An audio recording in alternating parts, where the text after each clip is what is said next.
السلام علیکم دوستو، جب سے تحریک لبیک پاکستان نے آزاد کشمیر میں الیکشن لڑنے کا فیصلہ کیا ہے تب سے حکومت جو ہے وہ مایوسی کا شکار ہے اور مختلف طریقوں سے پروپیگنڈا کر رہی ہے۔ پہلے آپ نے دیکھا کہ حکومت نے ایک جعلی نوٹیفیکیشن جاری کیا جس میں لکھا تھا کہ تحریک لبیک پاکستان کالعدم ہے، اس وجہ سے تحریک لبیک پاکستان آزاد کشمیر میں الیکشن نہیں لڑ سکتی۔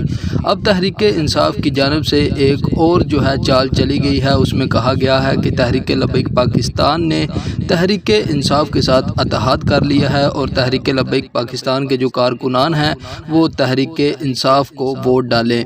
ایسا کسی صورت نہیں ہو سکتا۔ تحریک لبیک پاکستان کبھی بھی پی ٹی آئی کے ساتھ اتحاد نہیں کر سکتی۔ آپ جانتے ہیں کہ 60,000 سے زیادہ تحریک لبیک پاکستان کے جو کارکنان ہیں وہ پی ٹی آئی نے جیل میں بند کر رکھے ہیں اور تحریک لبیک پاکستان کی ساری قیادت پی ٹی آئی نے جیل میں بند کی ہے۔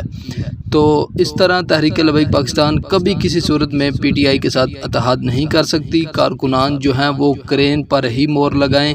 آپ کی اس ویڈیو کے بارے میں کیا رائے ہے کمنٹس باکس میں ضرور بتائیں۔ ہمارے اس چینل کو سبسکرائب ضرور کریں تاکہ تحریک لبیک پاکستان کی ہر خبر آپ کو ملتی رہے۔